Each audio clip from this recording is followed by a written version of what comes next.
So this is Steve, and I'm here with City Councilwoman Liz Brown. Liz, you made an announcement last Friday. Why don't you tell me a little bit about what's going on? Well, as everyone knows, I think, that Congressman Souder announced his resignation. It should be effective Friday, and so there's going to be a caucus to fill the seat, and the timing was such that I decided to throw my name in the ring, so to speak, too. So. Mm-hmm. What qualifications do you think that you bring to the table? Well, I do have a sort of a varied background. I've served on school boards, local, diocesan-wide, and a National Catholic School Board. I feel I have a pretty good understanding of the educational process and the needs. My husband's a physician. I think I pretty well understand the healthcare issues that are out there, particularly with the most recent bill that was passed. And after having served on council, even though it's only 2.5 years, the legislative process, I think, is not to diminish. I mean, obviously it's on a grander scale, but I understand that. And the budgeting process, I went through 2 of those cycles, one I led, so I think I bring that to this race. And speaking of that budget process, you put a lot of work into that. I know that you went through the first one and had a lot of questions. Yes.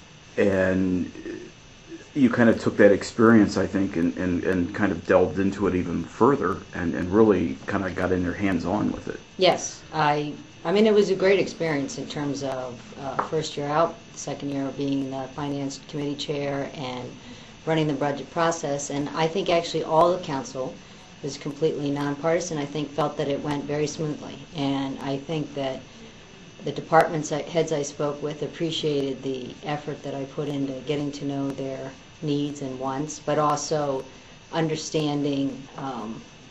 It was an opportunity to also get into more in-depth understanding of what their departments do, not just what they spend. Sure, and you really did that. I mean, I know that you spent a lot of time with department heads and really did your homework. Well, and that's, I think, another benefit I have.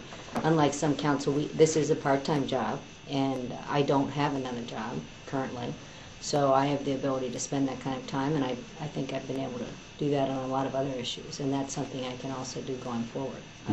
I won't be able to campaign full-time because I don't have any other commitments except for the city council job. Mm-hmm. And you do attend a lot of other events in the community as an at-large council person? I do. I take it very seriously. I try to make there are 4 quadrants in the city. The neighborhood partnership meetings meet monthly, and I try to take turns going around to them, understand the different issues in different parts of the city, and they do have different concerns. And, you know, you do get invited to some ribbon cuttings and things like that, and I don't do it for the PR, but I think the businesses that have them really appreciate that the city is interested. And County Commissioner Bill Brown started a tour of significant employers and manufacturers in the area, and I've been attending those, and that's also very, very insightful. Mm-hmm. So what other qualifications do you think that you bring, as well as, I mean, as City Council, the first office that you've held? Yes, elected office, yes. Well, and I'm also a lawyer. I mean, I don't work currently. My license here in Indiana is current. I was licensed in 2 other states, but I don't bring the background in a courtroom or anything trying a case to it, but I do think that training has served me very well, especially in the legislative process. Words matter, and getting to the crux of an issue matters, and how to sometimes forge a bipartisan result. Can't say I've done that all the time. So. And sometimes you do come across as very direct. I've been told that. Yeah. How do you feel about that? Do you think it's an asset? Do you think it's a liability? Well, I don't perceive it as an asset or liability. I mean, that's just my personality. But I do feel that I try to be very honest and upfront with people. I think the city staff appreciates that, even though I may ask hard questions, maybe sometimes uncomfortable questions in terms of their policies or spending, they understand that whatever I ask them, I'm asking for the benefit of the community. I don't have any personal gain, and I think they appreciate that. I think that I don't have a hidden agenda in terms of using it for my own political purposes or someone else's political purposes. I think that helps. So I think I have a pretty good rapport now after 2.5 years with most of the staff in terms of They will call me in to give me briefings on upcoming projects that they may have. Some of them are confidential. I think they appreciate that I understand that and don't violate that, but also that I can, if it's a project I agree with, I can give them my thoughts on how to help shepherd it through, which I think they have welcomed. So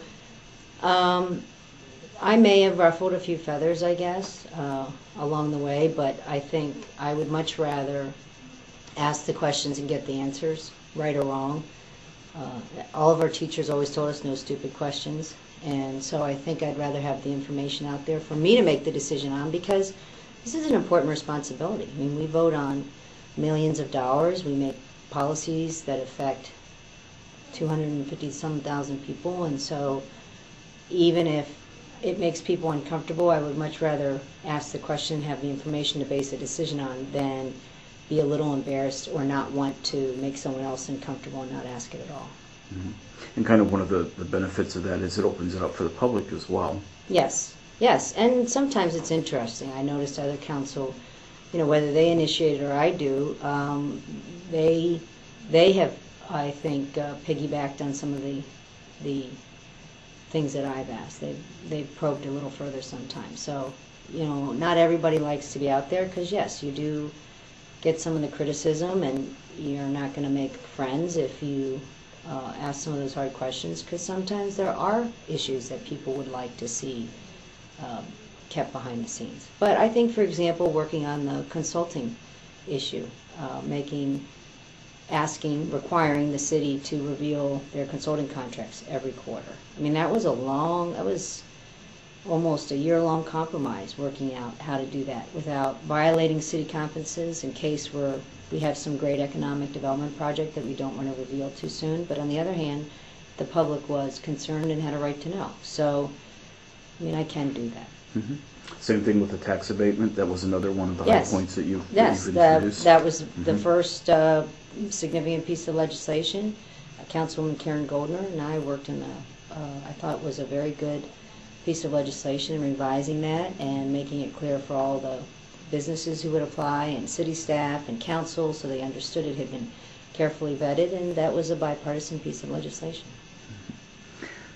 How do you think that some of this can help you in Washington, as far as the being direct and asking the questions that need to be asked, and how important do you think that is to have that quality in going to Washington? Well, I think now more than ever there is such a distrust, perhaps, on either side of the aisle, but it is ironic that there's one party in control of the White House, the Senate, and the House, and they have the ability to do anything in terms of passing legislation, obviously, and there still is this animosity and this criticism back and forth. And I think that what we haven't seen all the time, and it could be control of the message, but we haven't seen the Republicans able to get their message out there of what is not good about the legislation they're trying to pass, and or what our solution would be, because that's the most important thing. We do have solutions to some of these issues, and we're not getting those issues heard in front of the people who will be calling in and asking their legislators to go along with those changes.